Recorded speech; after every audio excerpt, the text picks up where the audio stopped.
Selamat malam Pak dosen dan teman-teman. Perkenalkan, nama saya Imrion Alditeva, NIM 2003030036, kelas A, semester 3, program studi sosiologi.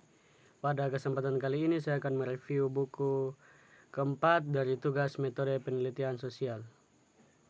Dimulai dari bab yang pertama, mengapa metodologi survei membutuhkan sosiologi dan mengapa sosiologi membutuhkan metodologi survei. Hubungan antara metodologi survei dan sosiologi serta ilmu sosial lainnya telah berlangsung selama hampir 1 abad, jauh sebelum produk penelitian seperti survei hadir di mana-mana dalam kehidupan kita sehari-hari. Sebelum metodologi survei menjadi disiplin akademis di dalamnya, hak pribadi generasi pertama ahli metodologi survei memperoleh gelar doktor dalam disiplin akademis. Serumpun datang ke lapangan dari psikologi, sosiologi ilmu politik, dan statistik. Selain itu, karena bidangnya yang relatif dan terbatasnya jumlah program doktoral dan metodologi survei, banyak ahli metodologi survei generasi berikutnya menyelesaikan pelatihan doktoral dalam disiplin lain juga.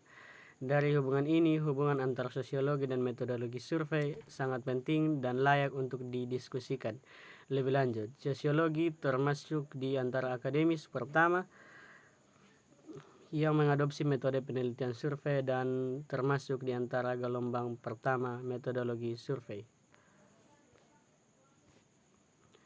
Sosiologi seperti Paul Lasser dan Samuel Stauffer berpengaruh di antara para ilmuwan, mengembangkan disiplin yang sedang berkembang, dan keduanya adalah presiden awal American Association of Public Opinion Research atau asosiasi peneliti survei dan ahli-ahli metodologi terkemuka.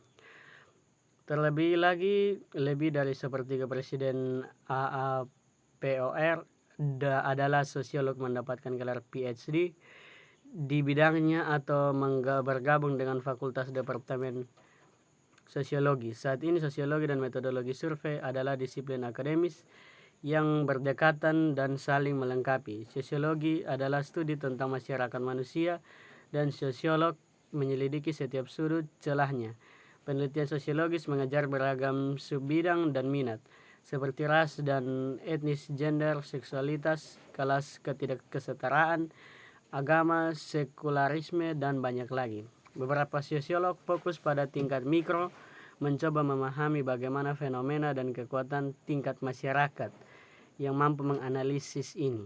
Sosiologi berbagai minat pada apa yang membentuk dan dibentuk oleh masyarakat.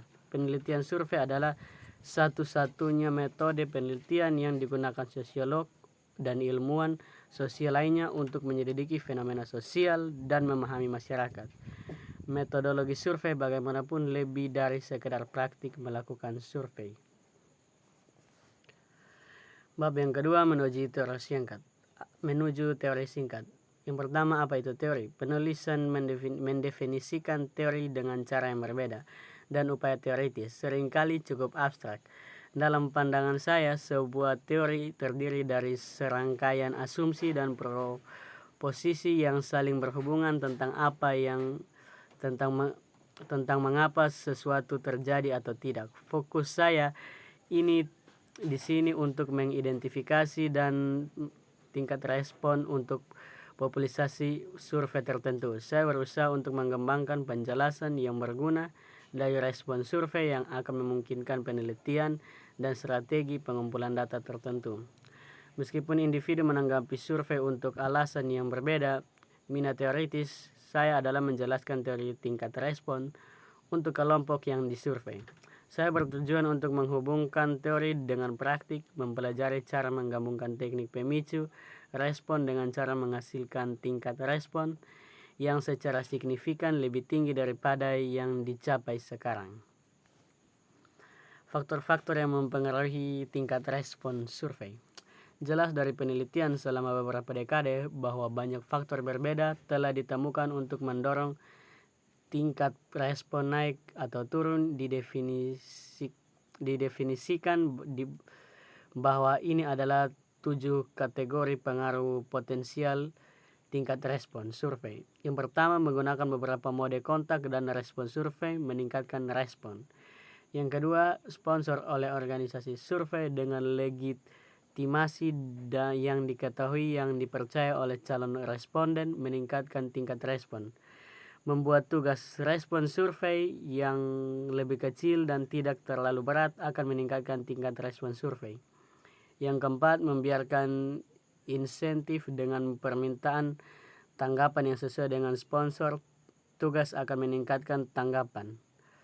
Yang kelima, beberapa permintaan dengan waktu yang cermat untuk memberikan jawaban atas survei yang dilakukan melalui semua saluran komunikasi yang tersedia akan meningkatkan tingkat respon. Yang keenam, dengan cara menambah nilai pada permintaan tersebut ditambah ke semua permintaan lainnya meningkatkan tingkat respon. Yang ketujuh, membentuk fitur khusus desain survei ke atribut yang diketahui dari mereka yang menerima permintaan untuk merespon akan meningkatkan tingkat respon. Teori kognitif. Salah satu teori yang paling awal tentang perilaku manusia digunakan untuk menjelaskan respon terhadap survei adalah teori disonansi kognitif oleh Leon Festinger pada tahun 1957. Teori ini menunjukkan bahwa orang berusaha untuk mencapai konsistensi atau kognitif jika menanggapi survei dengan bagaimana seseorang melihat diri sendiri. Mereka lebih mungkin untuk merespon. Teori ini mengemukakan bahwa karakteristik responden potensial memprediksi perilaku respon, tetapi belum secara eksplisit dikaitkan dengan kategori respon potensial lainnya. Selain itu, buku Festinger tidak mengacu pada survei, paling-paling hanya menjelaskan satu aspek, mengapa seorang dapat menanggapi survei, dan bahkan itu tampaknya tidak diuji dengan cermat.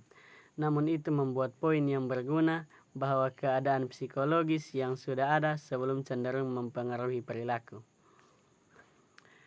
Bab yang ketiga, pendekatan psikologi klasik untuk memahami sensitif menghubungkan kepekaan yang dirasakan dari pertanyaan dan potensi biar respon, misalnya laporan negatif palsu tentang menggunakan narkoba atau laporan positif palsu tentang pemungutan suara.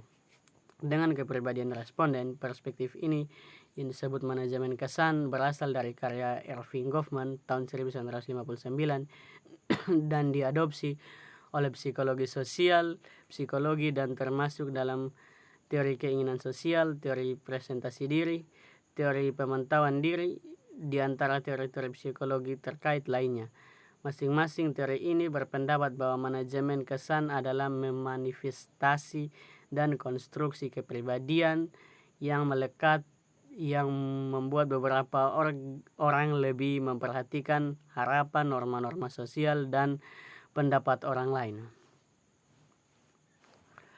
Manajemen kesan awalnya dikonseptualisasikan dengan diciptakan oleh Erving Goffman pada tahun 1959, seorang sosiolog dan interaksionis simbolik. Interaksionisme simbolik adalah perspektif sosiologis dan adalah salah satu dari 3 wajib psikologi sosial bersama dengan psikologi psikologis dan perspektif sosiologis yang disebut struktur dan kepribadian sosial. House tahun 1977.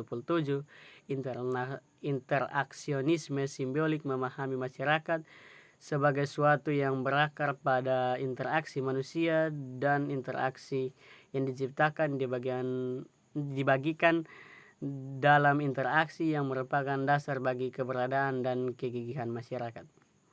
Makna diciptakan di dalam menginformasikan interaksi sosial dalam kehidupan kita sehari-hari dikumpulkan dari beberapa terapan pada peran yang kita mainkan, pada karakteristik fisik dan verbal, kita pada objek berwujud dan tidak terwujud yang kita temui. Seterusnya, sebagai dokter mencapai rasa makna dengan melakukan tugas mereka seperti merawat, menjaga orang sakit, membantu pasien untuk menjaga kesehatan mereka dengan menggunakan dan menampilkan benda-benda milik mereka. Profesi seperti ini menggunakan menggunakan jas lab putih dan stetoskop. Saya ulangi, stetoskop dalam interaksi dengan individu lain yang mengambil peran sebagai pasien, dokter menciptakan dan menikmati makna yang dikaitkan dengan praktik kedokteran.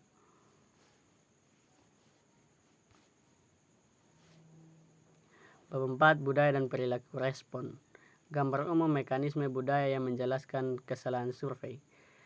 Terakhir di tahun 2007 dan tahun 63 dan 64 telah mengamati bahwa hampir semua konseptualisasi budaya memiliki kesamaan keyakinan bahwa budaya adalah produk dari interaksi adaptif antar manusia dan lingkungan yang terdiri dari elemen bersama seperti bahasa, norma, nilai, keyakinan, harapan, dan pengalaman hidup, bahwa unsur-unsur ini diturunkan dari generasi ke generasi. Konseptualisasi ini ironisnya bertentangan dengan pendekatan yang biasa digunakan untuk mengoperasionalkan budaya dalam penelitian empiris yang tinggal, misalnya bangsa atau wilayah, daripada beberapa norma subjektif.